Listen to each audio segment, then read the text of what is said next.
Hello everyone, welcome to online AD classes. तो आज के सेशन में हम इंटरनेट, वर्ल्ड वाइड वेब और वेब ब्राउजर्स को कवर करने वाले हैं फॉर ईपीएफओ एग्जामिनेशन जो कि आपके होने वाले हैं। ईपीएफओ के मैंने सारे सिलेबस को कवर कर रखा है।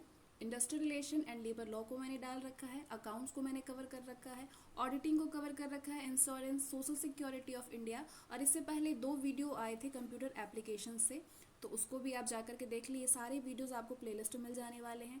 जीएस के लिए मैंने लूसेंट जीके को कवर कर रखा है, वो भी आपको प्लेलिस्ट में मिल जाएंगे। लूसेंट जीके से मैंने ऑल सब्जेक्ट डाल रखा है जो कि न्यू एडिशन का लूसेंट जीके है। तो ये सारी चीज़ें आपको मेरे प्लेलिस्ट में मिल जाएंगी। और पीडीएफ के लिए आप टेलीग्राम ग्रुप को ज्वाइन कर सकते हैं। तो आइए शुरू करते हैं। बात करेंगे इंटरनेट वर्ल्ड। इंटरनेट का पूरा नाम है इंटरनेशनल नेटवर्क। ये पूरी दुनिया भर में फैले हुए अनेक छोटे बड़े कंप्यूटर नेटवर्कों के विभिन्न संचार माध्यमों के द्वारा आपस में जुड़ने से बना ग्लोबल नेटवर्क है, जो कि सूचनाओं के आदान प्रदान को संभव बनाता है। किसी भी कंप्यूटर को इंटरनेट से जोड़ने के लिए हमें इंटरनेट सर्विस प्रोवाइडर की सेवा लेनी होती है। उसके बाद टेलीफोन लाइन के माध्यम से कंप्यूटर को इंटरनेट सर्विस प्रोवाइडर से जोड़ा जाता है। ठीक है। भारत में इंटरनेट सेवा की शुरुआत हुई थी 15 अगस्त 1955 में। किसके द्वारा? वीएसएनएल द्वारा, यानी विदेश संचार निगम लिमिटेड द्वारा भारत में सर्वप्रथम इंटरनेट सेवा की शुरुआत हुई थी 15 अगस्त 1995 में। इंटरनेट हमें electronic mail, online chat, online banking, online gaming, ये सारी सुविधाएं प्रदान करती हैं। तो इस चैप्टर में हम किन किन टॉपिक्स को कवर करने वाले हैं? इस चैप्टर में हम बात करेंगे कंप्यूटर नेटवर्क के आधार, इंटरनेट की मूल बातें, इंटरनेट की सर्विसेज, इंटरनेट एक्सेस के लिए कंप्यूटर को तैयार करना, web browser software, web browser को कॉन्फ़िगर करना, सर्च इंजन, वेब ब्राउज़र को एक्सेस करना, एंड वेब पेज डाउनलोडिंग और वेब पेज प्रिंट करना। इन सारी चीज़ों को इस चैप्टर में हम कवर करने वाले हैं, जो कि आपकी एग्जामिनेशन में पूछे जाते हैं। सबसे पहले हम कंप्यूटर नेटवर्क की कुछ मूल बातें जानेंगे, यानी basic of computer network. Computer network ढेर सारे कंप्यूटर्स का एक ग्रुप होता है, जो कि आपस में इस तरह से कनेक्ट रहता है जिससे कि वे आपस में अपने डेटा और सूचनाओं का आदान प्रदान कर सके। एक नेटवर्क में कंप्यूटर के साथ साथ पेरिफेरल डिवाइसेस भी होती हैं, जो कि कैरियर और डेटा कम्युनिकेशन डिवाइसेस के साथ होती है और डेटा व सूचना को एक्सचेंज करने में हेल्प करती है। एक नेटवर्क में कंप्यूटर के साथ साथ पेरिफेरल डिवाइसेस भी होती हैं, जो कि कैरियर और डाटा कम्युनिकेशन डिवाइसेस के साथ होती हैं और डेटा व सूचना को एक्सचेंज करने में सहायता करती हैं। कंप्यूटर नेटवर्क से क्या बेनिफिट है? डेटा एंड फाइल शेयरिंग होती है, रिलायबिलिटी हो सकती है, हार्डवेयर शेयरिंग, सॉफ्टवेयर शेयरिंग, ये बेनिफिट है कंप्यूटर नेटवर्क से। डेटा एंड फाइल शेयरिंग से डेटा और फाइल की शेयरिंग करने में यूजर्स को सहायता मिलती है।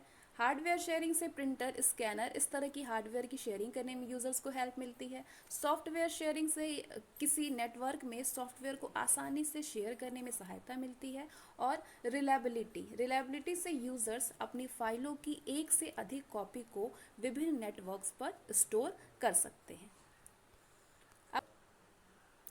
Components of computer networks. Computer networks के कंपोनेंट्स को जानेंगे हम। तो नेटवर्क में इंस्टॉल करने के लिए कुछ अवयव होते हैं, जैसे कि सर्वर का क्या काम है? ये नेटवर्क का सबसे प्रमुख कंप्यूटर होता है, जो कि समस्त डेटा जैसे कि शेयर की गई फाइल्स, प्रोग्राम्स और नेटवर्क ऑपरेटिंग सिस्टम को रखता है। क्लाइंट, नेटवर्क में जुड़े सर्वर के अलावा कंप्यूटर्स, जिन्हें नोड भी कहा जाता है, इन कंप्यूटर्स पर यूज़र काम करता है। अधिक शक्तिशाली नोड को वर्क स्टेशन कहा जाता है। क्या कहा जाता है? वर्क स्टेशन कहा जाता है।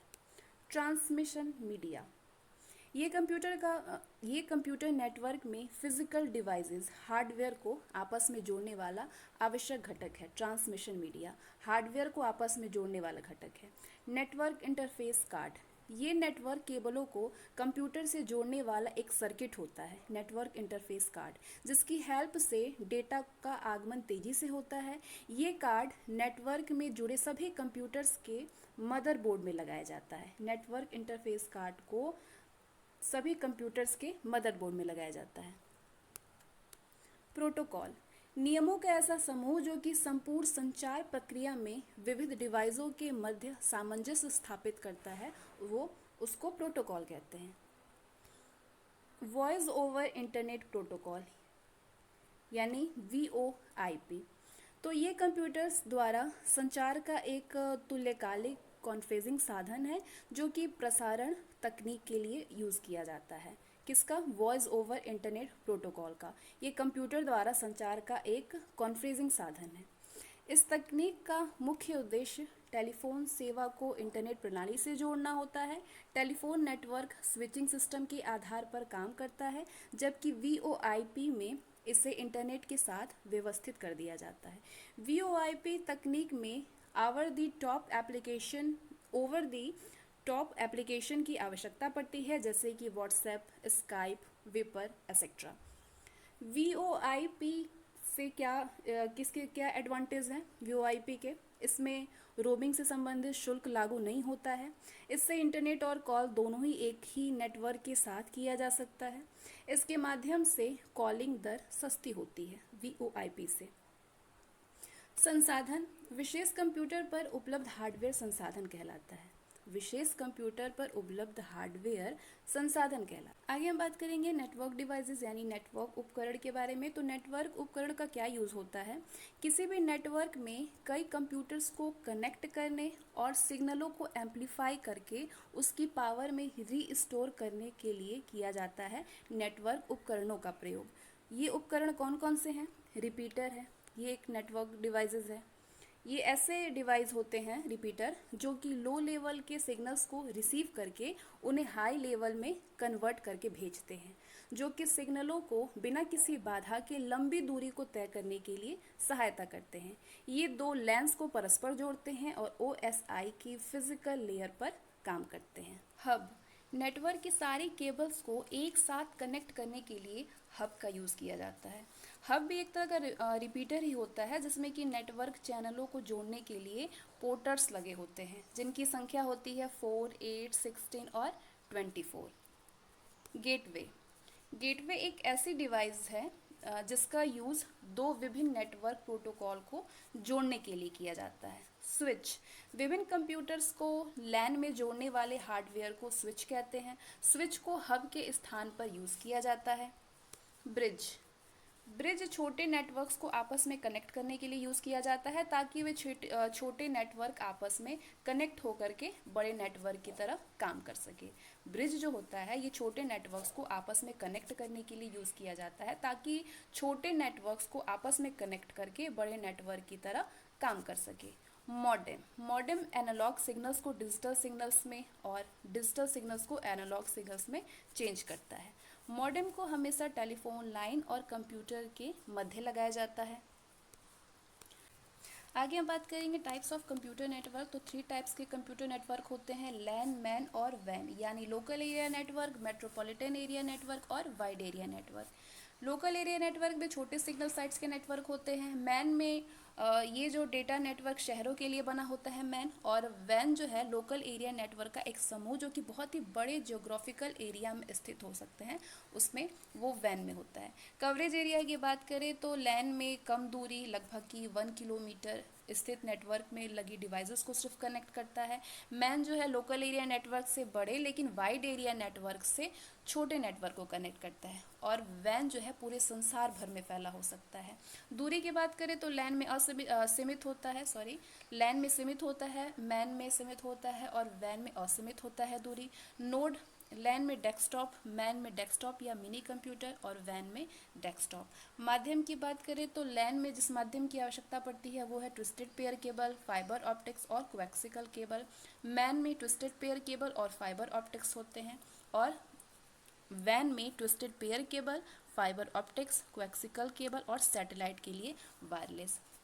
गति की बात करें तो लैन की गति होती है अत्यधिक 1000 Mbps, मैन की गति होती है 100 से 1000 Mbps और वैन में गति होती है 10 से 100 Mbps। 2G नेटवर्क यानी सेकेंड जनरेशन नेटवर्क। 2G दूसरी पीढ़ी का वायरलेस मोबाइल कम्युनिकेशन टेक्नोलॉजी है। 2G कमर्शियल सेवाओं को 1991 में फिनलैंड में लॉन्च किया गया था। इसे GSM स्टैंडर्ड के आधार पर पेश किया गया है। 2G नेटवर्क में डेटा स्पीड 40 किलोबाइट पर सेकेंड थी। बाद में इसे 2.5G GPRS को पैकेट स्विच डोमेन के साथ पेश किया गया। और लास्ट में 2.75G EPGE को 2003 में AT&T द्वारा अमेरिका में लॉन्च किया गया था। इसके बाद बात करेंगे थर्ड जनरेशन नेटवर्क के बारे में। तो 3G तीसरी पीढ़ी का वायरलेस मोबाइल कम्युनिकेशन सिस्टम है। 3G, 2G और 2.5G वायरलेस मोबाइल नेटवर्क दोनों का ही उन्नत संस्करण है। 3G को INT 2000 स्टैंडर्ड के साथ लॉन्च किया गया था। INT का मतलब कि इंटरनेशनल मोबाइल टेलीकॉम। ये पहली 3G सेवाओं को कमर्शियल रूप से 1993 में जापान में NTT डोकोमो द्वारा लॉन्च किया गया था। और इसमें हम video calls, mobile TV, music download, ये सारी सुविधा का लुफ्त उठा सकते हैं। 3G इंटरनेट का वर्जन 3.5G और 3.75G लॉन्च किया गया था। इसके बाद फोर्थ जनरेशन नेटवर्क। 4G चौथी पीढ़ी का वायरलेस मोबाइल कम्युनिकेशन टेक्नोलॉजी है। 4G, 3G और 3.5G और 3.75G वायरलेस मोबाइल नेटवर्क दोनों का ही उन्नत संस्करण है। ITU स्टैंडर्ड के साथ 4G लॉन्च किया गया था। ITU उन्नत INT है। 4G को IP telephone, HD mobile TV, 3G television, video conferencing और मोबाइल वेब एक्सेस जैसी संभावित को प्रदान करने के लिए विकसित किया गया था। फोर्थ जनरेशन नेटवर्क को LTE, नॉर्वे, ओस्लो, स्टॉकहोम और स्वीडन द्वारा 4G LTE के नाम से पहली 4G सेवाओं को 2009 में व्यावसायिक रूप से लॉन्च किया गया था। LTE का फुल फॉर्म होता है long term evolution. IP telephone, HD mobile TV, 3D telephone, video conferencing, mobile web का यूज़ किया जाता है। ITU के अनुसार डेटा की गति 100 Mbit/s होनी चाहिए। 5G network. 5G दरअसल 4G नेटवर्क के बाद ही अगली पीढ़ी की मोबाइल नेटवर्क तकनीक है। इसके संचालन से न केवल डेटा के संचार में तीव्रता आएगी, बल्कि इसमें सफरिंग में होने वाली देरी में भी कमी आएगी। इसका इस्तेमाल ऊर्जा की कम खपत, कम लागत और किसी भी इंटरनेट प्रणाली की कार्यकुशलता और अधिक से अधिक उपकरणों की कनेक्टिविटी को बढ़ाने में साबित हो सकेगी। इसकी गति 1 GPS से भी अधिक होगी। 5G आने से आप 4K HDR की क्वालिटी के साथ वीडियो देख पाएंगे। भारतीय दूरसंचार नियामक प्राधिकरण यानी ट्राई के अनुसार देश के दूरसंचार क्षेत्र में 2022 तक 5G सर्विस की शुरुआत हो जाएगी। 2022 तक केंद्र सरकार द्वारा भारत में 5G तकनीक के संचालन के लिए राष्ट्रीय दूरसंचार योजना की शुरुआत की गई है। उच्च गति युक्त इंटरनेट सुविधा और नागरिक केंद्रित इलेक्ट्रॉनिक सेवाओं की उपलब्धता सुनिश्चित किया गया है। Cloud computing. Cloud computing internet आधारित प्रक्रिया और कंप्यूटर एप्लीकेशन का इस्तेमाल है, यानी इसका मतलब डिजिटल डेटा संग्रहण से है। ये एक ऐसी तकनीक है जो कि इंटरनेट पर आभासी संसाधनों यानी वर्चुअल रिसोर्सेज को उपलब्ध कराती है। गूगल एप्स इसका एक एग्जाम्पल है जो कि बिजनेस एप्लीकेशन ऑनलाइन मुहैया कराता है और वेब ब्राउज़र का इस्तेमाल करके इस तक पहुंचा जा सकता है। क्लाउड कंप्यूटिंग तकनीक में कंप्यूटिंग डेटा एक्सेस से लेकर के डेटा स्टोर आदि सभी काम नेटवर्क पर ही होता है। क्लाउड कंप्यूटिंग के सभी डेटा, प्लेटफॉर्म, सॉफ्टवेयर एक्सेट्रा उस कंपनी के सर्वर में स्टोर होते हैं, उपयोगकर्ता के सिस्टम में नहीं। ठीक है, क्लाउड कंप्यूटिंग के सभी डेटा, प्लेटफॉर्म, सॉफ्टवेयर उस कंपनी के सर्वर में संग्रहित होते हैं, उपयोगकर्ता के सिस्टम में संग्रहित नहीं होते हैं, जो कि क्लाउड कंप्यूटिंग की सुविधा उपलब्ध कराती है। क्लाउड कंप्यूटिंग के विभिन्न स्तर हैं: clients, service, application, platform, storage और infrastructure. Network topology. Topology network में कंप्यूटरों को जोड़ने का काम करती है, जिसके द्वारा कई कंप्यूटर्स एक साथ संपर्क स्थापित कर सकते हैं। तो नेटवर्क टोपोलॉजी कई तरह के होते हैं, जैसे पहला बस टोपोलॉजी। बस टोपोलॉजी में नोड्स एक लंबे केबल यानी बस के माध्यम से जुड़े होते हैं। इस नेटवर्क का प्रयोग अल्पकालीन ब्रॉडकास्टिंग के लिए होता है। इसकी कीमत बहुत कम होती है और ये लैन यानी लोकल एरिया नेटवर्क में यूज़ किया जाता है। बस टोपोलॉजी पूरी तरह से केबल यानी बैकबोन वायर पर निर्भर करती है। केबल के प्रभावित होने पर पूरा नेटवर्क खराब हो जाता है। ये आप देख सकते हैं टर्मिनेशन और ये नोड है। तो ये थी बस स्टार टोपोलॉजी। स्टार टोपोलॉजी में नोड्स एक सेंट्रल कंट्रोलिंग डिवाइस के माध्यम से आपस में जुड़े रहते हैं। इसमें सेंट्रल कंट्रोलिंग डिवाइस के रूप में हब, स्विच या रूटर का प्रयोग किया जाता है।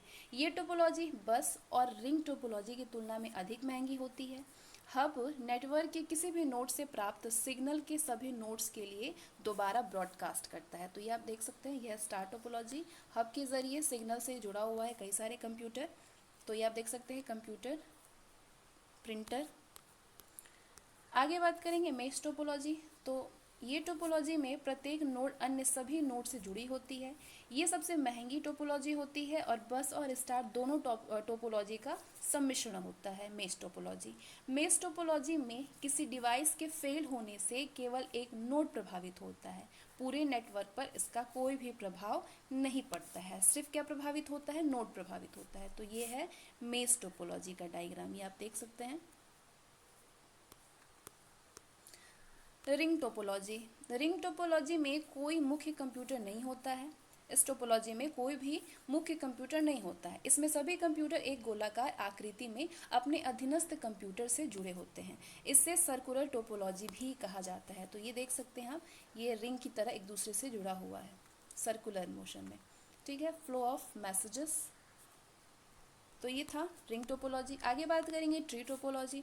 ट्री टोपोलॉजी के अंतर्गत एक नोड से दूसरी नोड और दूसरी नोड से तीसरी नोड किसी पेड़ के शाखाओं की तरह आपस में जुड़ी होती है। ये टोपोलॉजी स्टार टोपोलॉजी का ही विस्तृत रूप होता है, ट्री टोपोलॉजी। इसमें रूट नोड सर्वर की तरह कार्य करती है। तो ये है ट्री टोपोलॉजी, ये ट्री की तरह एक दूसरे से जुड़ा होता है। Grid computing. किसी एक ही काम या फिर लक्ष्य को पूरा करने के लिए विभिन्न प्रशासनिक अधिकार क्षेत्रों में स्थित कंप्यूटर संसाधनों को एक दूसरे से जोड़ा जाता है, वो ग्रिड कंप्यूटिंग कहलाता है। ठीक है, किसी एक ही काम या फिर लक्ष्य को पूरा करने के लिए कई सारे प्रशासनिक अधिकार क्षेत्रों में स्थित कंप्यूटर संसाधनों को एक दूसरे से जोड़ा जाता है, वो ग्रिड कंप्यूटिंग कहलाता है। इसका यूज़ बहुत बड़े वैज्ञानिक, तकनीकी या वाणिज्यिक कामों के निष्पादन के लिए किया जाता है।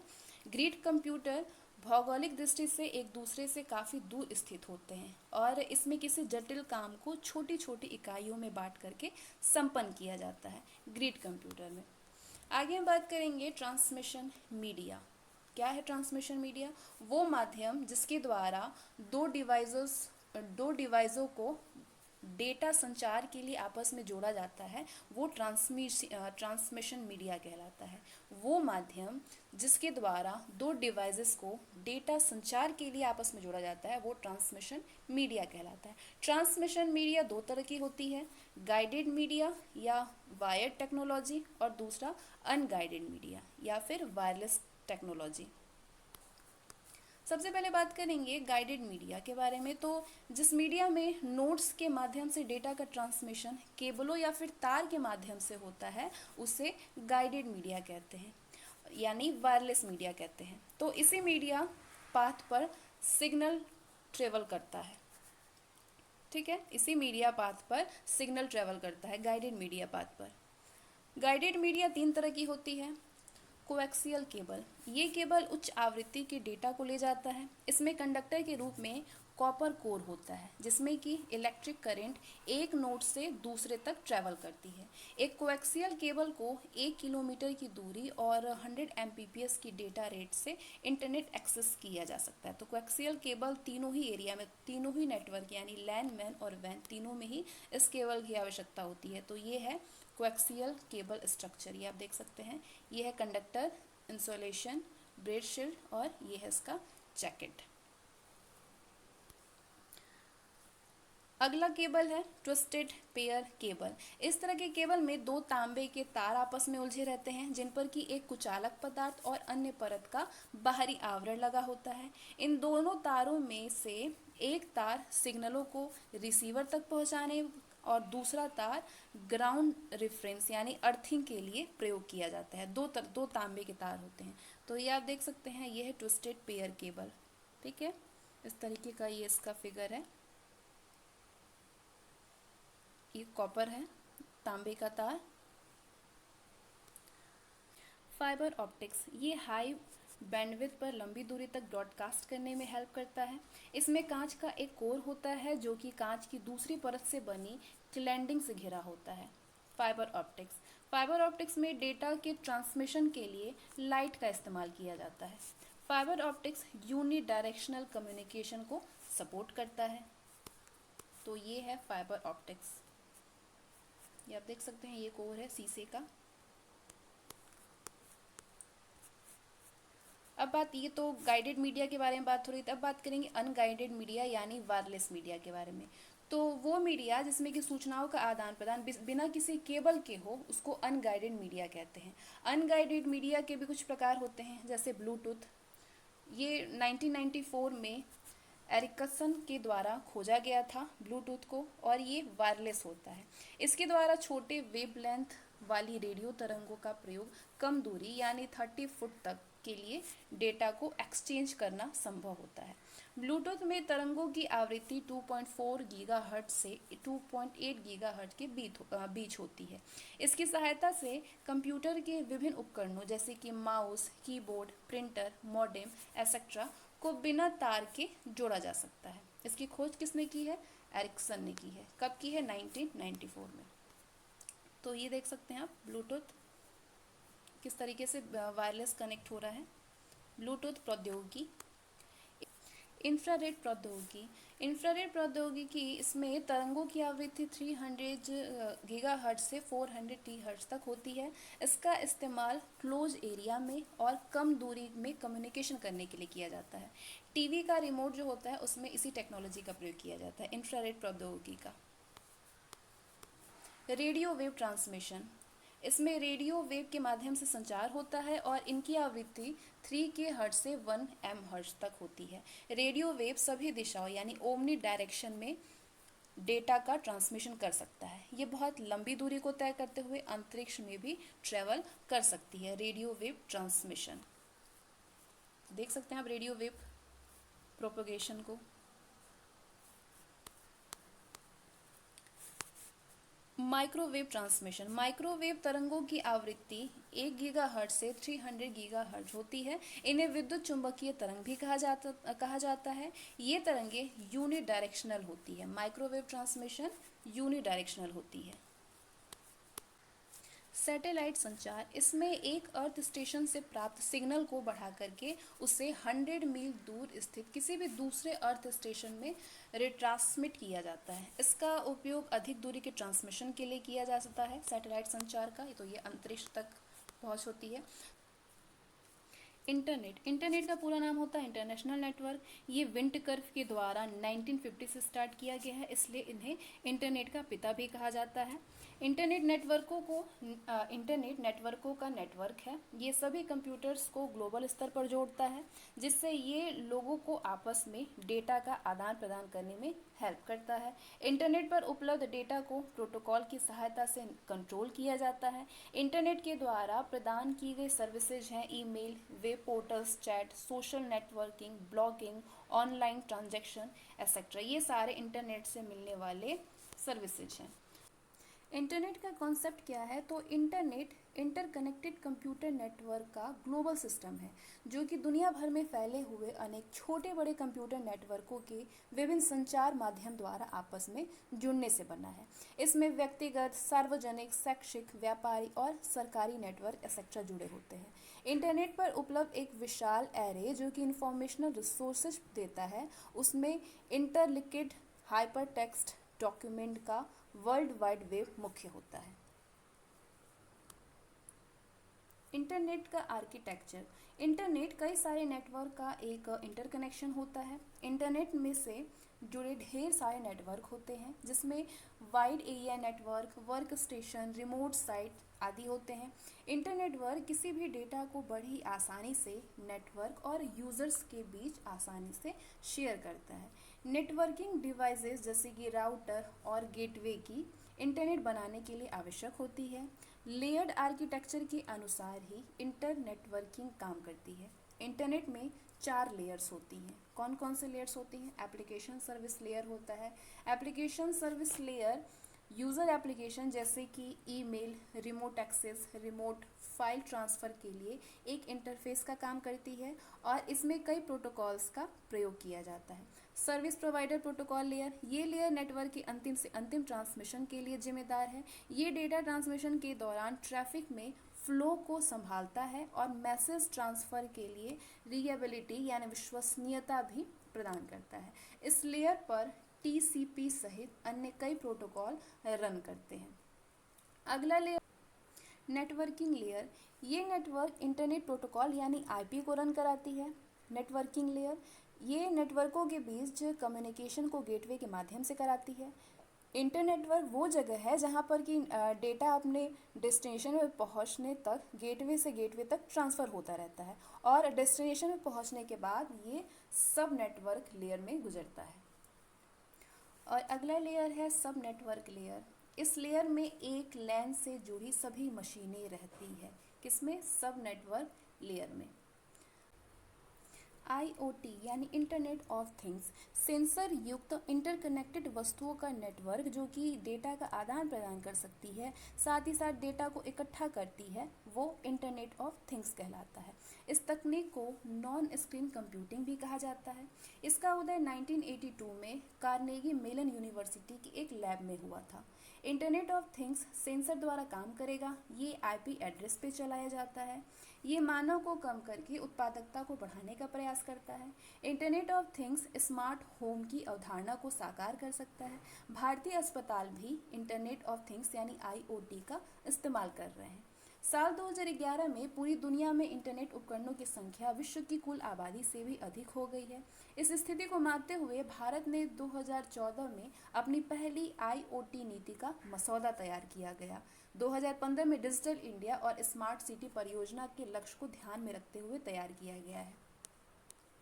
वर्ष 2020 तक $15 अरब का IT उद्योग खड़ा करने का लक्ष्य तय किया गया। इसमें आपस में जुड़े उपकरण की संख्या 20 करोड़ से 61 कर 2.7 अरब तक पहुंच जाएगी।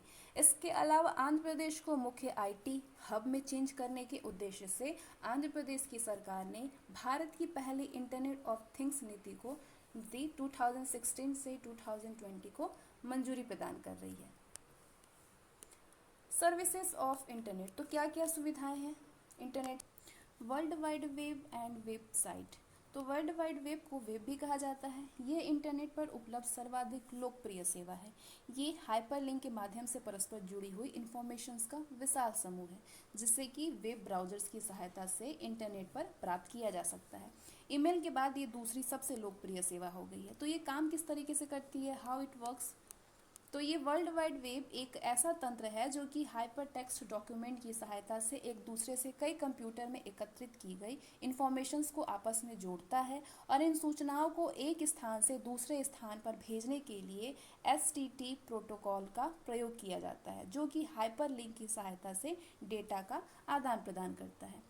वर्ल्ड वाइड वेब पर संग्रहित प्रत्येक पेज को वेब पेज कहा जाता है, जो कि HTML यानी हाइपर टेक्स्ट मार्कअप लैंग्वेज का प्रयोग करके तैयार किए जाते हैं। वर्ल्ड वाइड वेब क्लाइंट या सर्वर के मॉडल पर आधारित होता है। इंटरनेट सेवा प्रदान करने वाला कंप्यूटर वेब सर्वर और इस सेवा का उपयोग करने वाला वेब क्लाइंट कहलाता है। क्लाइंट सॉफ्टवेयर वेब ब्राउज़र कहलाता है, जो कि लोकल कंप्यूटर पर चलाया जाता है। वेब ब्राउज़र में URL टाइप करके या फिर किसी लिंक पर क्लिक करके पेज पर विजिट किया जा सकता है। URL यूज़र को वांछित यानी जो उनकी वांटेड इंफॉर्मेशन है उसको उपलब्ध कराने के लिए उचित लोकेशन पर ले जाता है। URL यानी uniform resources locator web location का नाम होता है। इसी के माध्यम से वेब ब्राउज़र और वेब सर्वर परस्पर कम्युनिकेट कर पाते हैं। किसी URL में कई हिस्से होते हैं। पहले भाग में ट्रांसफ़र प्रोटोकॉल का नाम यानी HTTP और दूसरे के साथ में उसके साथ कॉलम होता है। उसके बाद 2 स्लैश होता है। दूसरे भाग में सर्वर का नाम होता है, इसे कि होस्ट कंप्यूटर का डोमेन नेम कहा जाता है, जो कि www होता है। तीसरे हिस्से में कनेक्शन के लिए वेब सर्वर की पहचान के लिए होता है। इसके अंतिम भाग में वेब सर्वर पर स्पेसिफिक डायरेक्टरी, डॉक्यूमेंट और अन्य ऑब्जेक्ट की पहचान के लिए google.com होता है। और इसके लास्ट में वेब सर्वर पर स्पेसिफिक डायरेक्टरी, डॉक्यूमेंट और अन्य ऑब्जेक्ट की पहचान होती है। तो ये होता है फर्स्ट पार्ट में HTTP // सेकेंड पार्ट में www, थर्ड पार्ट में google.com जो भी स्पेसिफिक नाम है, और फोर्थ पार्ट में जो इंडेक्स है। इंटरनेट राउटर की रिक्वेस्ट को जांच करता है कि ये रिक्वेस्ट किस सर्वर के लिए है। URL वेब सर्वर पर इंटरनेट को ये बताता है कि कौन से रिक्वेस्ट को सर्च किया जा रहा है। यदि HTTP/ पर सही रिक्वेस्ट दिया जाता है। HTTP प्रोटोकॉल के माध्यम से रिक्वेस्ट को रिसीव करके वेब सर्वर ये बताता है कि यूज़र द्वारा की गई रिक्वेस्ट किस डॉक्यूमेंट के लिए है। जब सर्वर के मुख्य पृष्ठ पर रिक्वेस्ट किया हुआ डॉक्यूमेंट या वस्तु प्राप्त हो जाता है तो ये होम पेज उस डॉक्यूमेंट को क्लाइंट के पास वापस भेजता है, जो कि कंप्यूटर की स्क्रीन पर डिस्प्ले होता है। वेबसाइट ये एक ही डोमेन नेम के अंतर्गत पाया जाने वाला किसी विशेष व्यक्ति या ऑर्गेनाइजेशन से संबंधित वेब पेजों का कनेक्शन होता है। वेबसाइट के अलग अलग पेज आपस में हाइपरलिंक के माध्यम से जुड़े होते हैं। वेब पेज ये HTML यानी हाइपर टेक्स्ट मार्कअप लैंग्वेज का यूज़ करके बनाया गया है। इलेक्ट्रॉनिक पेज है वेब पेज। ये जानकारी के लिए लिंक उपलब्ध करता है। एक वेब पेज में text, image, graph, audio, video या हाइपरलिंक कुछ भी हो सकता है। वेब ब्राउज़र एक सॉफ्टवेयर एप्लीकेशन प्रोग्राम है जो कि वर्ल्ड वाइड वेब के कनेक्टेड को सर्च करने, रिट्रीव करके डिस्प्ले करता है। वेब ब्राउज़र ये कंप्यूटर एप्लीकेशन प्रोग्राम है जो कि वर्ल्ड वाइड वेब पर रिक्वेस्ट किए गए पेज को सर्च करके डिस्प्ले करता है। वेब एड्रेस को URL भी कहा जाता है। ये किसी भी विशिष्ट वेब पेज की लोकेशन को पहचानता है। URL इंटरनेट से जुड़े क्लाइंट कंप्यूटर पर फाइलों के इंटरनेट एड्रेस को डिस्प्ले करता है। डोमेन नेम क्या है? ये नेटवर्क रिसोर्सेज का एक समूह है जो कि यूजर्स को असाइन किए जाते हैं। इसके द्वारा इंटरनेट पर जुड़े कंप्यूटर्स को पहचानना और लोकेट किया जाता है। डोमेन नेम हमेशा यूनिक होता है और डॉट द्वारा अलग करके लिखा जाता है। इस तरीके से google.com या yahoo.com, तो ये है डोमेन नेम सिस्टम। ये सर्वर को पहचानने में प्रयोग होता है और डोमेन नेम को IP एड्रेस में अनुवादित करता है। डोमेन एब्रिविएशन ये किसी एक देश के नाम का संकेत में 2 अक्षर और ऑर्गेनाइजेशन के नाम का संकेत में 3 अक्षर का संक्षिप्त नाम है। डोमेन एब्रिविएशन किसी एक देश के नाम का संकेत में 2 अक्षर का और ऑर्गेनाइजेशंस के नाम का संकेत में 3 अक्षर का संक्षिप्त नाम है। तो आगे बात करते हैं कम्युनिकेशन ऑन इंटरनेट यानी इंटरनेट पर संचार। किस प्रकार से इंटरनेट पर संचार होता है? ईमेल के माध्यम से। ये व्यापक रूप से प्रयोग होने वाली इंटरनेट सेवा है जिसके द्वारा कोई भी यूजर्स किसी भी अन्य व्यक्ति को इलेक्ट्रॉनिक रूप से संदेश भेज या फिर प्राप्त कर सकता है। ईमेल एड्रेस पूरे विश्व में यूनिक होता है। ईमेल में SMTP का इस्तेमाल किया जाता है जिसके अंतर्गत सभी प्रकार के मेल को स्टोर करने के लिए वेब सर्वर पर कुछ मेमोरी स्थान प्रदान किया जाता है। उपयोगकर्ता कहीं भी रह करके आने ईमेल एड्रेस और पासवर्ड की सहायता से लॉगिन कर सकता है। चैट प्रोग्राम के द्वारा हम बिना किसी व्यक्ति की भौगोलिक स्थिति को जाने बातचीत कर सकते हैं। ये एक से अधिक यूजर्स को एक साथ कई लोगों से तत्काल बातचीत करने की सुविधा प्रदान करता है। Usenet news group. यूजनेट का अर्थ यूज़र नेटवर्क होता है। इसके द्वारा मैसेज को पूरे देश में कंप्यूटर्स के बीच भेजा जा सकता है। यूजनेट अपने यूज़र के लिए उपलब्ध ग्रुप के सेट के बारे में निर्णय लेता है जो कि प्रत्येक साइट के लिए अलग अलग होता है। ब्लॉग वेब पेज और वेबसाइट पर कोई भी व्यक्ति अपनी राय या फिर ओपिनियन को रिकॉर्ड करता है। ब्लॉग की एंट्रीज को पोस्ट कहते हैं। इंटरनेट की सर्विसेज। इंटरनेट में यूज़र कई तरह की सेवाओं का लाभ उठा सकते हैं जैसे कि e shopping, reservation, banking, real time broadcasting. इनमें से कुछ सेवाएं इम्पॉर्टेंट हैं जैसे कि वीडियो कॉन्फ्रेंसिंग। इसके माध्यम से कोई भी व्यक्ति या एक से अधिक व्यक्ति दूर होते हुए भी किसी व्यक्ति से बातचीत कर सकते हैं। इस कम्युनिकेशन में हाई स्पीड इंटरनेट के साथ ही एक कैमरा, माइक्रोफोन, वीडियो स्क्रीन और एक साउंड सिस्टम की आवश्यकता होती है। ई लर्निंग जिसके माध्यम से हम ऑनलाइन स्टडी करते हैं, कंप्यूटर आधारित प्रशिक्षण, इंटरनेट आधारित प्रशिक्षण, ऑनलाइन शिक्षा इत्यादि सम्मिलित होते हैं, जिसमें कि यूज़र किसी भी सब्जेक्ट पर आधारित जानकारी को इलेक्ट्रॉनिक रूप से आउटपुट देता है। ई बैंकिंग, इसके माध्यम से यूज़र विश्व भर में कहीं भी अपने अकाउंट्स को मैनेज करके पूंजी निकालने, ट्रांसफ़र करने, बिल पेमेंट सेवा, फंड ट्रांसफ़र, रेलवे रिजर्वेशन, इन सारे कामों को कर सकते हैं। ई शॉपिंग, इसे ऑनलाइन शॉपिंग भी कहा जाता है। इसके माध्यम से यूज़र कोई भी सामान जैसे कि किताबें मंगवा सकते हैं, कपड़े, घरेलू सामान, हार्डवेयर, सॉफ्टवेयर इत्यादि खरीद सकते हैं। ई रिजर्वेशन, इसके द्वारा किसी भी वेबसाइट पर किसी भी वस्तु या सेवा के लिए खुद या फिर किसी भी वस्तु या किसी अन्य को आरक्षित किया जाता है। ई कॉमर्स, ये इंटरनेट से संबंधित व्यापार है जिसके माध्यम से धनराशि का लेन देन और व्यापारिक जानकारी को साझा किया जाता है। एम कॉमर्स क्या है? ई कॉमर्स के द्वारा किए जाने वाले काम जब मोबाइल पर किए जाते हैं तो वो एम कॉमर्स कहलाता है। इसमें किसी भी वस्तु या सामान को वायरलेस इंटरनेट के माध्यम से खरीदा या फिर बेचा जा सकता है। सोशल नेटवर्किंग, ये इंटरनेट के माध्यम से बना हुआ है जिसके अंतर्गत आने वाला कोई भी व्यक्ति किसी भी अन्य व्यक्ति से कितनी भी दूरी पर रह करके संपर्क कर सकता है। डिजिटल लॉकर, डिजिटल लॉकर एक वेब सेवा है जिसके द्वारा महत्वपूर्ण दस्तावेज को डिजिटल प्रतिलिपि को ऑनलाइन संग्रहित रखा जाता है। डिजिटल लॉकर की सुविधा का लाभ करने के लिए आधार कार्ड नंबर का यूज़ किया जाता है। महत्वपूर्ण दस्तावेज पासपोर्ट, शैक्षणिक प्रमाण पत्र, जन्म प्रमाण पत्र, driving licence etcetera. Digital locker के क्या लाभ होंगे? कागज रहित शासन होगा, महत्वपूर्ण दस्तावेजों का सुरक्षित भंडारण या संग्रहण, दस्तावेजों के सत्यापन में आसानी होगी। इंटरनेट के उपयोग के लिए कंप्यूटर को तैयार करना यानी preparing computer for internet access. Internet सेवा प्रदाता द्वारा यानी ISP, internet service provider. Internet service provider को वो कंपनी होती है जो कि इंटरनेट को एक्सेस करने की सुविधा देती है। इंटरनेट सेवा प्रदान यानी आईएसपी का कंप्यूटर सर्वर कंप्यूटर कहलाता है। बड़े संगठन और निगमों के भीतर अधिकतर यूजर्स हाई स्पीड लिंक के माध्यम से एक आईएसपी से कनेक्ट करते हैं जो कि डायरेक्ट कनेक्शन कहलाता है। एक आईएसपी का चयन करना, आईएसपी के द्वारा प्रदान की गई सेवाओं की क्वालिटी और रिलायबिलिटी की किसी भी सेवा के रूप में अत्यधिक अस्थिर होता है। आईएसपी का चयन करते समय ये ध्यान रखना चाहिए कि वो स्थानीय दूरी के भीतर हो और आवश्यकता पड़ने पर यूजर्स तक वो तत्काल पहुंच सके। वीएसएनएल यानी विदेश संचार निगम लिमिटेड और एमटीएनएल महानगर टेलीफोन लिमिटेड भारत के कुछ लोकप्रिय आईएसपी हैं। इंटरनेट कनेक्शन के प्रकार यानी टाइप्स ऑफ इंटरनेट कनेक्शन, तो 4 तरह के इंटरनेट कनेक्शन होते हैं। डिजिटल सब्सक्राइबर लाइन यानी डीएसएल, ये एक लोकप्रिय ब्रॉडबैंड कनेक्शन है जो कि टेलीफोन नेटवर्क के माध्यम से इंटरनेट एक्सेस करने की सुविधा देता है।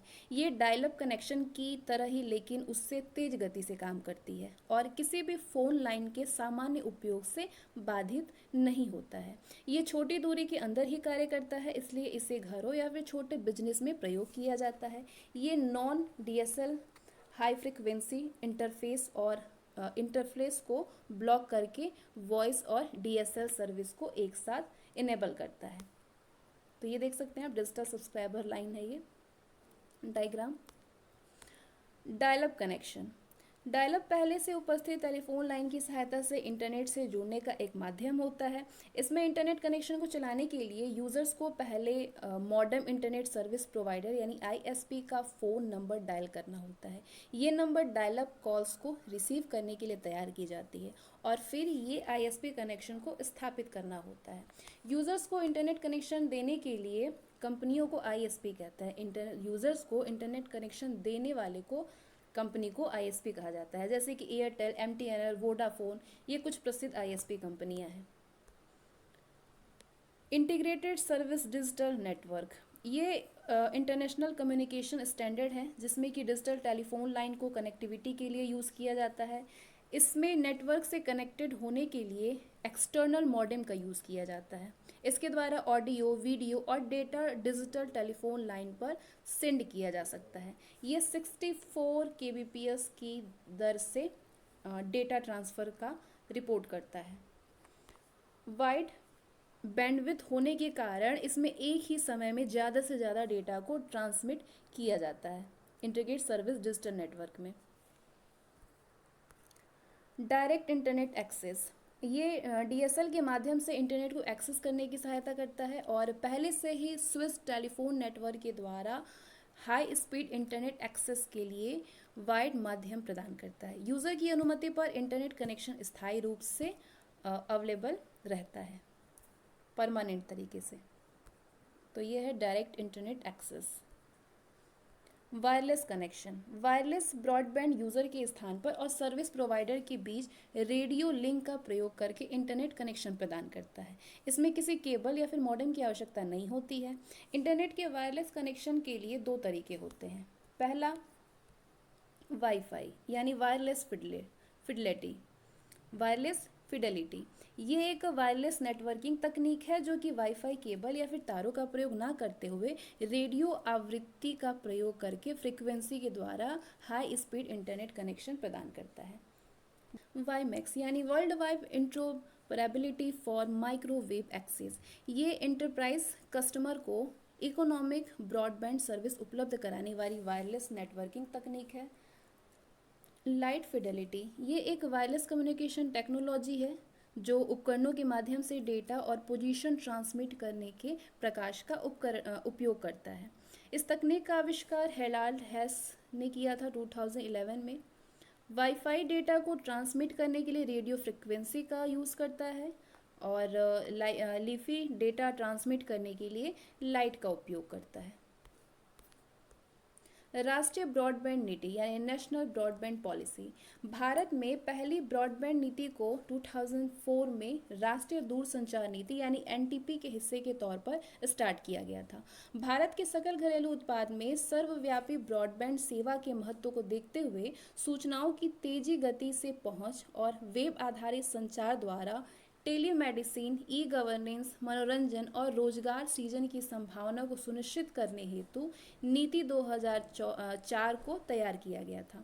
इस नीति में कॉपर लूप पर आधारित डिजिटल फाइबर तकनीकों, ऑप्टिकल फाइबर तकनीक, केबल टीवी नेटवर्क, वीसेट आदि के माध्यम से ब्रॉडबैंड सेवाओं को उपलब्ध कराने की बात कही गई है। इसमें हर एक नागरिक को 50 Mbps की गति से सार्वजनिक ब्रॉडबैंड कनेक्टिविटी प्रदान करना और 50% घरों तक फिक्स्ड लाइन ब्रॉडबैंड की पहुंच सुनिश्चित करना। 2020 तक यूनिक मोबाइल सब्सक्राइबर घनत्व को 55 और 2022 तक 10 मिलियन तक पब्लिक वाईफाई हॉटस्पॉट का प्रविस्तारण करना है। डिजिटल संचार क्षेत्र में $100 बिलियन का निवेश आकर्षित करना है। आईओटी इकोसिस्टम का विस्तार 5 बिलियन आपस में जुड़े उपकरणों तक करना। अंतर्राष्ट्रीय दूरसंचार संघ यानी आईटीयू को आईसीटी विकास सूचकांक में भारत को आगे बढ़कर के 2017 के 134वें स्थान से शीर्ष 50 देशों में पहुंचना है। वर्ल्ड वाइड वेब का परिचय। वर्ल्ड वाइड वेब को वेब के नाम से भी जाना जाता है। ये इंटरनेट के द्वारा एक्सेस किया जाने वाला इंटरलिंक्ड हाइपरटेक्स्ट डॉक्यूमेंट का एक सिस्टम होता है www। आप एक वेब ब्राउज़र के द्वारा वेब पेज को देख सकते हैं जिसमें कि टेक्स्ट, इमेजेस, ऑडियो, वीडियो और अन्य मल्टीमीडिया एलिमेंट्स होते हैं। HTML का यूज़ करके वेब पेजों को लिखा जाता है। World wide web internet sites का नेटवर्क होता है जिसमें कि फाइलें होती हैं और उन फाइलों को वेब पेज कहा जाता है। वेब पेजों में डॉक्यूमेंट्स और रिसोर्सेज जैसे कि ईमेल, वेब चैट और डिस्कशन ग्रुप के लिए लिंक्स होती है। www का उद्देश्य web browser software, web browser को कॉन्फ़िगर करना, सर्च इंजन, वेब ब्राउज़र को एक्सेस करना, वेब पेजों को डाउनलोड करना, प्रिंट करना, ये सारी चीज़ होता है। वर्ल्ड वाइड वेब पर वेब पेज उपयोग करने के लिए वेब ब्राउज़र नामक क्लाइंट सॉफ्टवेयर का उपयोग किया जाता है। वेब ब्राउज़र सॉफ्टवेयर यानी browsing software. Web browsing software internet server का क्लाइंट होता है जो कि माइक्रोसॉफ्ट कॉरपोरेशन और कई अन्य कंपनियों के द्वारा मुफ्त में प्रदान किया जाता है। इसके द्वारा ही किसी इंफॉर्मेशन को इंटरनेट पर सेंड, रिसीव या रिट्राइव करते हैं। वेब ब्राउज़र को यूआरएल देने पर ही ये रिक्वेस्ट किए गए पेज के लोकेशन को आइडेंटिफाई करता है। दो तरह के वेब ब्राउज़र होते हैं। पहला टेक्स्ट पर आधारित वेब ब्राउज़र, ये केवल टेक्स्ट को सपोर्ट करते हैं, जैसे कि लाइनक्स के द्वारा यूज़र्स अपने डॉक्यूमेंट्स को कलर के रूप में या ग्राफिक को ऑनलाइन नहीं देख सकते हैं। और दूसरा ग्राफिकल पर आधारित web browser. Graphical web browser में उपयोगकर्ता और वर्ल्ड वाइड वेब के बीच अंतर संबंध ग्राफ या आइकन और नीले रंग के टेक्स्ट के द्वारा स्थापित किया जाता है। इसमें यूज़र्स हाइपरलिंक का प्रयोग करके नेविगेट भी कर सकते हैं, जैसे कि क्रोम, ओपेरा, मोज़ाइक पहला ग्राफिकल वेब ब्राउज़र था। वेब ब्राउज़र दो प्रकार का सर्विस देता है। पहला कि web browser hypertext web documents के लिए दिए गए यूआरएल एड्रेस से संबंधित सूचनाओं को प्राप्त करता है, और दूसरा डॉक्यूमेंट्स को रिट्रीव करना और उन डॉक्यूमेंट्स को सिस्टम के अनुकूल फॉर्मेट करना एक वेब ब्राउज़र की काम प्रणाली के मुख्य कोर की फंक्शनैलिटी है। लोकप्रिय वेब ब्राउज़र यानी पॉपुलर वेब ब्राउज़र कौन कौन से हैं? तो कुछ लोकप्रिय वेब ब्राउज़र भी हैं, जैसे मोज़िला फायरफॉक्स। ये एक निःशुल्क ओपन सोर्स वेब ब्राउज़र है जो कि मोज़िला कॉरपोरेशन के द्वारा विकसित किया गया है। इसका use Windows, Linux, Macintosh etcetera operating system में किया जाता है, और इसे इसकी ऑफिशियल वेबसाइट से डाउनलोड भी किया जाता है। लाइनक्स एक टेक्स्ट आधारित वेब ब्राउज़र है जो कि यूनिवर्सिटी ऑफ कंसास के द्वारा विकसित किया गया था। किसके द्वारा? यूनिवर्सिटी ऑफ कंसास के द्वारा। इसका उपयोग टेक्स्ट आधारित इंटरनेट कनेक्शन जैसे कि यूनिक्स सॉफ्टवेयर के लिए किया जाता है। लाइनक्स का उपयोग।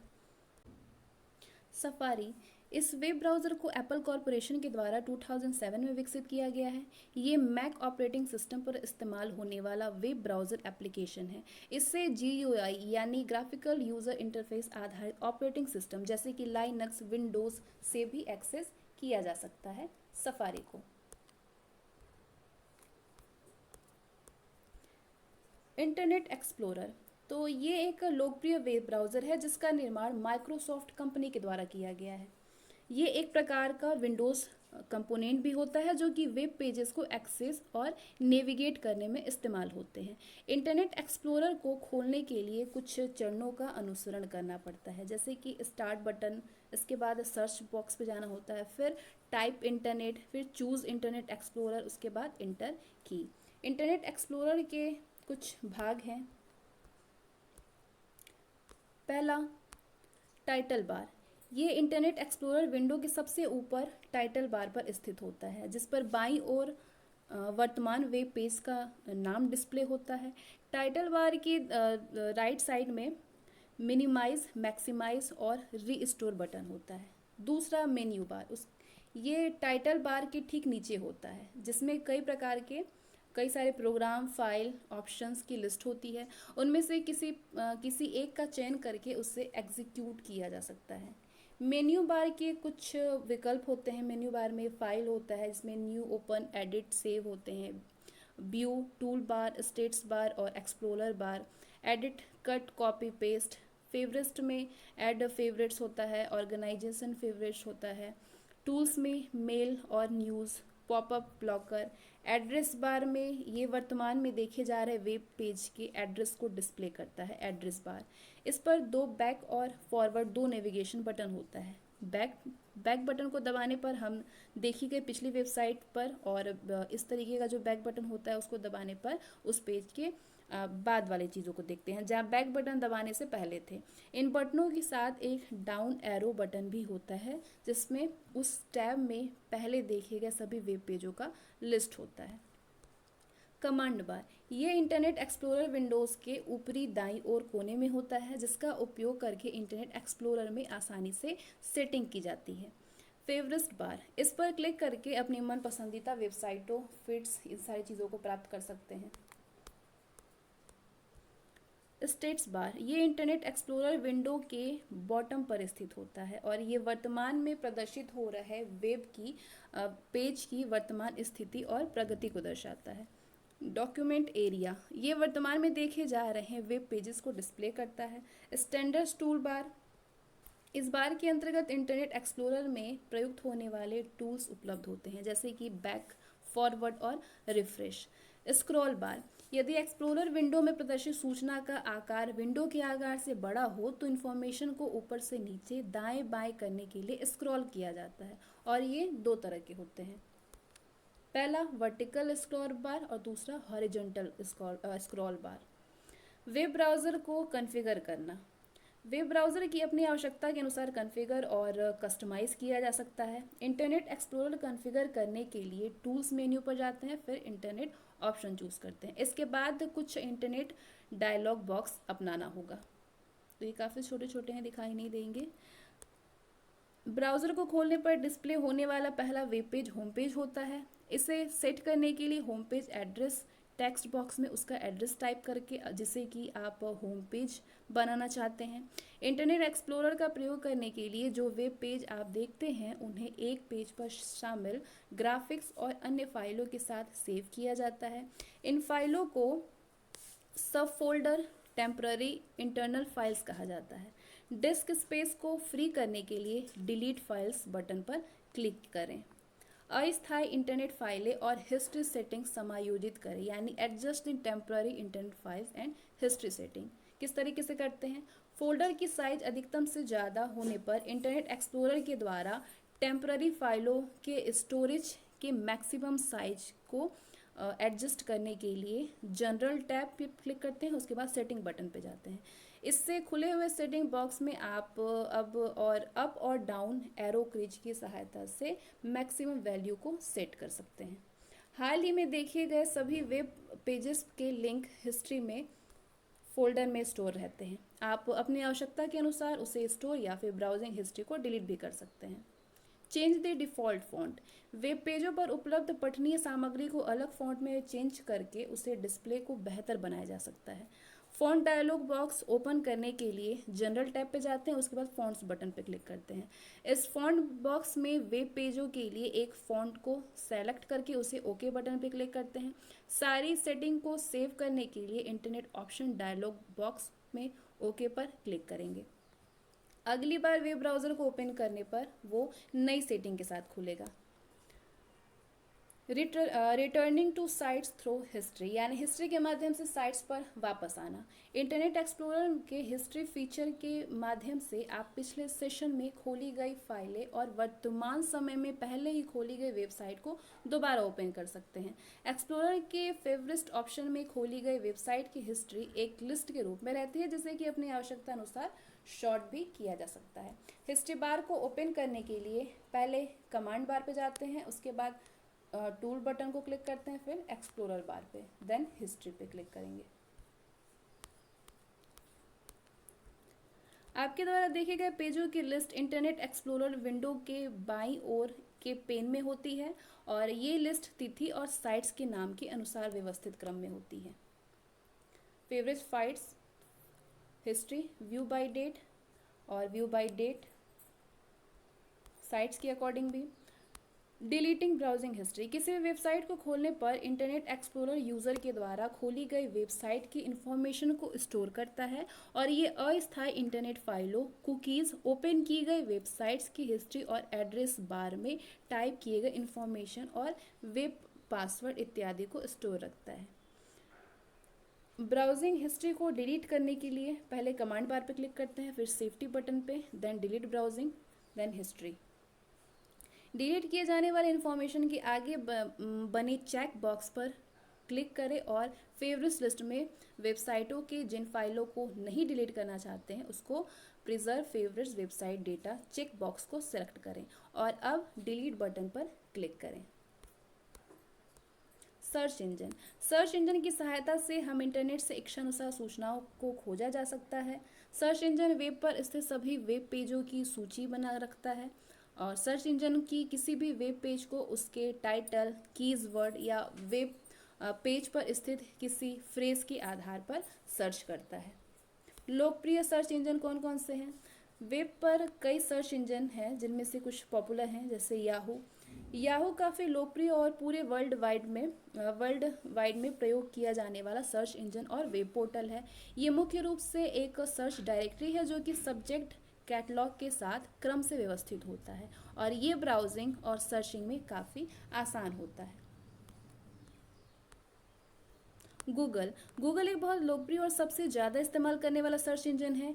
ये सर्च किए गए जाने वाले शब्दों को एक्सेप्ट करके उन्हें अपने इंडेक्स डेटाबेस में सर्च करता है और परिणाम के स्वरूप URLs की एक सूची रिटर्न करता है। ये वेब पेज के कीवर्ड, कंटेंट और उससे जुड़े वेब पेजेस की संख्या के आधार पर प्रायोरिटी रैंकिंग प्रदान करता है।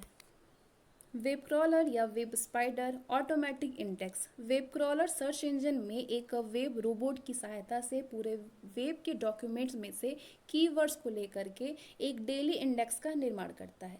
वेब रोबोट HTML डॉक्यूमेंट्स के शीर्षक और टेक्स्ट को इंडेक्स करके नए डॉक्यूमेंट्स को प्राप्त करने का प्रयास किया जाता है। वेब क्रॉलर के अन्य विकल्प सर्फ दी वेब बैकवर्ड्स में URL एंटर करने पर ये उससे जुड़ी सभी साइट्स की लिस्ट को डिस्प्ले करता है। वेब क्रॉलर अपने द्वारा विजिट किए गए वेब पेजेस को सर्च इंजन के लिए कॉपी करके उन्हें इंडेक्स कर देता है। ये यूज़र को सर्चिंग में हेल्प करता है। गूगल गूगल सबसे लोकप्रिय सर्च इंजन है। Email, books reading, buy and sell, translation, maps, YouTubes और ढेर सारे सर्विसेज प्रदान करता है। ये सर्च किए गए सूचना से संबंधित रिजल्ट को कुछ ही मिनटों में डिस्प्ले कर देता है। गूगल वेबसाइट पर इंफॉर्मेशन सर्च करने के लिए http://www.google.com वेबसाइट को खोला जाता है। आपके सर्च किए जाने वाले इंफॉर्मेशन के सब्जेक्ट में एक या एक से अधिक कीवर्ड्स को गूगल सर्च बॉक्स में टाइप करें। देन गूगल सर्च बटन पर क्लिक करें या फिर एंटर बटन को दबाएं। आपके द्वारा सर्च किए गए शब्दों से संबंधित वेब पेजों की एक लिस्ट रिटर्न होती है। एक सर्च इंजन सर्वर के होम पेज पर स्टार्ट स्पाइडर को लगातार भेजता है तो सभी लिंक्स को स्टेप बाय स्टेप सर्च करता है। गूगल सर्च की कुछ मूल बातें हैं। आप जो भी सूचना गूगल सर्च के माध्यम से प्राप्त करना चाहते हैं उसके लिए सही कीवर्ड का चयन करें, क्योंकि ये उन्हीं की शब्दों को संबंधित उन्हीं शब्दों से संबंधित परिणाम खोजता है जो कि सर्च बॉक्स में टाइप किए जाते हैं। गूगल सर्च केस सेंसिटिव नहीं होता है, यानी सर्च बॉक्स में टेक्स्ट लोअर या अपर केस किसी में भी टाइप किए जा सकते हैं। यदि आप सर्च बॉक्स में टाइप किए गए टेक्स्ट को बिल्कुल वैसा रिजल्ट्स में प्राप्त करना चाहते हैं तो सर्च शब्द के पहले और बाद में कोटेशन मार्क लगा दो, जैसे कि स्वामी विवेकानंद। यदि आपने सर्च बॉक्स में कई शब्दों को किया है तो गूगल डिफ़ॉल्ट रूप से सिर्फ उन पेजेस को ही रिटर्न करता है जिसमें सर्च बॉक्स में डाले गए सभी शब्द हों। वेयर और हाउ इत्यादि कुछ सामान्य शब्दों और अक्षरों को गूगल सिग्नल अक्षर की तरह सक्सेप्ट करता है, क्योंकि ये शब्द रिजल्ट सर्च की गति स्लो कर देते हैं। वेब ब्राउज़र को एक्सेस करना। वेब ब्राउज़र एप्लीकेशन की एक तरह सॉफ्टवेयर होता है। वेब ब्राउज़र एप्लीकेशन एक तरह का सॉफ्टवेयर होता है जो कि उपयोगकर्ता को इंटरनेट पेज को एक्सेस करने के लिए डेवलप किया गया है। वेब ब्राउज़र को यूज़र अपने कंप्यूटर सिस्टम्स में इंस्टॉल करके इंटरनेट वेबसाइट एक्सेस करते हैं। वेब ब्राउज़र का उपयोग करने के लिए इंटरनेट से कनेक्ट करें। वेब ब्राउज़र को खोलने के लिए स्टार्ट बटन पर क्लिक करें, प्रोग्राम को हाईलाइट करें और फिर इंटरनेट एक्सप्लोरर या किसी अन्य लोकप्रिय ब्राउज़र्स के नाम को सेलेक्ट करें। एड्रेस बुक्स में डोमेन नेम टाइप करें, जैसे यदि यूज़र्स yahoo.com वेबसाइट का उपयोग करना चाहता है तो ब्राउज़र्स विंडो में इसका होम पेज डिस्प्ले होगा। Using favourites folders. Internet explorer में फेवरेटाइज का यूज़ करके उपयोगकर्ता फेवरेट पेजों की लिस्ट बना सकते हैं और उन्हें फोल्डर्स के रूप में व्यवस्थित कर सकते हैं। इसके बाद किसी भी फेवरेट वेब पेज पर जाने के लिए डायरेक्ट फेवरेट्स लिस्ट में उपस्थित लिंक पर क्लिक करें। फेवरेट्स में आइटम को जोड़ना, यानी editing an item to favourites. Internet explorer में डिस्प्ले हुए पेजों को फेवरेट्स में जोड़ना बहुत ही आसान होता है। कमांड का प्रयोग करके यूज़र किसी भी वेब पेज को फेवरेट्स पेज लिस्टिंग में ऐड कर सकता है। इसके लिए कुछ पदों का अनुसरण करते हैं, जैसे कि फेवरेट्स मेन्यू पर जाते हैं, देन ऐड टू फेवरेट्स करते हैं, या फिर वेब पेज पर राइट क्लिक करके ऐड टू फेवरेट्स को सेलेक्ट करें। फेवरेट्स को व्यवस्थित करना, ऑर्गेनाइज फेवरेट्स। किस तरीके से करते हैं फेवरेट्स को अरेंज? फेवरेट्स मेन्यू को ऑर्गेनाइज फेवरेट्स के माध्यम से फेवरेटाइज पेज में जाकर के उसे देखें, ऑर्गेनाइज और रिटर्न कर सकते हैं। ऑर्गेनाइज फेवरेट्स डायलॉग बॉक्स में उपलब्ध बटन्स का यूज़ करके यूज़र फेवरेट्स में सब फोल्डर्स को जोड़ने और फोल्डर्स के बीच आइटम्स को ट्रांसफ़र करने, फोल्डर्स को डिलीट करना, फोल्डर्स और शॉर्टकट्स का नाम भी चेंज कर सकते हैं। ऑर्गेनाइजेशन फेवरेट डायलॉग्स बॉक्स खोलने के लिए क्या करना होता है? ऑर्गेनाइजेशन फेवरेट डायलॉग्स बॉक्स को खोलने के लिए इंटरनेट एक्सप्लोरर पे जाते हैं, देन फेवरेट्स बटन पे क्लिक करेंगे। ऑर्गेनाइज फेवरेट्स पर क्लिक करने पर एक डायलॉग बॉक्स ओपन होता है जिसमें कि फेवरेट लिंक के साथ ही फोल्डर्स की लिस्ट भी देखी जा सकती है। सेलेक्ट न्यू फोल्डर करते हैं, then type folder name. Close option को सेलेक्ट करने पर ये फोल्डर लिस्ट में ऐड हो जाएगा। इस तरीके से फेवरेट्स पे क्लिक करेंगे, देन न्यू फोल्डर पे। उपरोक्त जितने भी डिस्प्ले हो रहे हैं वो ऑर्गेनाइजेशन फेवरेट्स डायलॉग बॉक्स के माध्यम से यूज़र फोल्डर्स या फेवरेट्स को रीनेम और डिलीट कर सकते हैं। आगे बात करेंगे डाउनलोडिंग कैसे वेब पेजेस को डाउनलोड करते हैं। Web page world wide web का यूज़ किया जाता है जो कि इन्फॉर्मेशन का सोर्स होता है और वेब ब्राउज़र्स के माध्यम से एक्सेस किया जाता है। वेब पेजेस को डाउनलोड करने का मतलब उस पेज को अपने कंप्यूटर में सेव करना। इसके लिए कुछ चरणों का अनुसरण करना पड़ता है। पहले तो ओपन करेंगे internet explorer, then file menu, उसके बाद सेलेक्ट वेब पेज को सेलेक्ट करेंगे। वेब पेज को सेलेक्ट करने पर save web page dialog box display होता है। उसके बाद सेव करते हैं। फाइल नेम टेक्स्ट बॉक्स में पड़े डिफ़ॉल्ट नेम को हटा करके नए नाम को टाइप करें। आप अपनी फाइल को जिस लोकेशन से सेलेक्ट करना चाहते हैं उसे सेव इन लिस्ट बॉक्स में सेलेक्ट करते हैं। फिर क्लिक सेव बटन पे क्लिक करेंगे और डिफ़ॉल्ट रूप से वेब पेजेस डॉक्यूमेंट फोल्डर में सेव होते हैं। इन्हें सेव करने के लिए वेब संग्रह की जानकारी के लिए सिंगल फाइल को सिलेक्ट करें। यदि पेज का केवल HTML कोड ही सेव करना है तो web page HTML only option पर सिलेक्ट करें। वेब पेज की इंफॉर्मेशन को टेक्स्ट के रूप में सेव करने के लिए टेक्स्ट ओनली ऑप्शन पर क्लिक करें, सेव बटन पर, उसके बाद सेव बटन पर क्लिक करें। वेब पेजेस को कैसे प्रिंट करते हैं? जब हम वेब ब्राउज़र के माध्यम से ब्राउज करते हैं तो हमारी रिक्वेस्टेड इन्फॉर्मेशन से संबंधित वेब पेज डिस्प्ले होते हैं। यदि आप उन वेब पेजों की हार्ड कॉपी को प्राप्त करना चाहते हैं तो उन्हें प्रिंट करें। इंटरनेट एक्सप्लोरर में प्रिंट की गई विकल्प होते हैं जो कि है पहला, करेंट पेज से संबंधित सभी डॉक्यूमेंट्स को प्रिंट करना, करेंट पेज में उपस्थित लिंक्स की लिस्ट को प्रिंट करना और करेंट पेज के सेलेक्ट किए गए भाग को प्रिंट करना। प्रिंट डायलॉग बॉक्स का यूज़ करके वेब पेज को प्रिंट करने के लिए कुछ चरणों का उपयोग किया जाता है। सबसे पहले तो फाइल मेन्यू पे क्लिक करेंगे, उसके बाद प्रिंट करेंगे, या फिर वेब पेज के राइट पे क्लिक करेंगे, उसके बाद प्रिंट पे क्लिक करेंगे। एक प्रिंट डायलॉग बॉक्स डिस्प्ले हो जाएगा। Then select printer, pages and number of copies, उसके बाद प्रिंट बटन पर क्लिक करते हैं। आगे बात करेंगे कंप्यूटर हैकिंग। तो हैकिंग का मतलब होता है कंप्यूटर सिस्टम में से कमजोरी को ढूंढ निकालना और कमजोरी का फ़ायदा उठा करके कंप्यूटर के मालिक को ब्लैकमेल करना।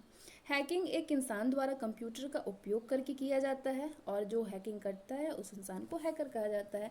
ब्लैक हैट हैकर क्या है? ये हैकर डेटा चुराने या फिर सिस्टम को नुकसान पहुंचाने वाले होते हैं। आपराधिक या गलत इरादों से कार्य करने वाले ब्लैक हैट हैकर्स को क्रैकर्स भी कहा जाता है। वाइट हैट हैकर, इसके अंतर्गत वे हैकर आते हैं जो कि किसी आपराधिक उद्देश्य के बिना केवल जिज्ञासावश कंप्यूटर की छानबीन करते हैं। ये वेब पोर्टल्स के सुरक्षा सलाहकार, प्रोग्रामर्स और नेटवर्क एडमिनिस्ट्रेटर जैसे पदों पर कार्य करते हैं। ई वेस्ट, इलेक्ट्रॉनिक कचरा। इलेक्ट्रॉनिक कचरा का मतलब इलेक्ट्रॉनिक या किसी भी वैद्युत उपकरण से है जो कि पुराना और परित्यक्त हो। इसमें कुछ चीज़ें रिप्रोसेस की जा सकती है और कुछ चीज़ें पूर्ण रूप से कचरा होती है। कुछ चीज़ों का रिप्रोसेस भी हो सकता है और कुछ चीज़ें कचरे में आ जाती है। पूरी दुनिया में इलेक्ट्रॉनिक कचरे का स्तर लगातार बढ़ रहा है और ये अगले 3 वर्षों में 21% तक बढ़ सकता है। भारत में इसकी अपवाद नहीं है। भारत में 2016 में 18.5 लाख मीट्रिक टन इलेक्ट्रॉनिक और इलेक्ट्रिकल उपकरण कचरे के रूप में निकला था। इस चुनौती से निपटने के लिए पर्यावरण, वन और जलवायु परिवर्तन मंत्रालय द्वारा ई कचरा प्रबंधन और निपटान नियम 2016 को अधिसूचित किया गया है। आर्टिफिशियल इंटेलिजेंस यानी कृत्रिम बुद्धिमत्ता। कृत्रिम बुद्धिमत्ता में सामान्य हार्डवेयर और सॉफ्टवेयर के अलावा आर्टिफिशियल इंटेलिजेंस का यूज़ किया जाता है, जो कि रोबोट या मशीन को किसी भी स्थिति को देख करके प्रतिक्रिया स्वरूप जवाब देने में सक्षम होता है। आर्टिफिशियल इंटेलिजेंस की हेल्प से मशीनों को जटिल कार्य करने में सक्षम बनाया जा सकता है, जो कि मनुष्यों द्वारा किया जाता है, और इससे निर्मित मशीनों द्वारा खतरनाक काम भी कराया जा सकता है। कृत्रिम बुद्धिमत्ता वाली मशीनों से बिना थके लगातार काम कराया जा सकता है और इनके द्वारा किए गए काम में गलतियों की संभावना ना के बराबर होगी और समय की भी बचत होगी। तो आज के लिए बस इतना ही, और ये चैप्टर हमारा समाप्त होता है। इसके साथ ही ईपीएफओ के सिलेबस भी समाप्त होते हैं। तो मिलते हैं नेक्स्ट वीडियो में। ये वीडियो आपके लिए यूज़फुल है तो लाइक करें, शेयर करें, चैनल पर नए हैं तो चैनल को सब्सक्राइब करते हैं।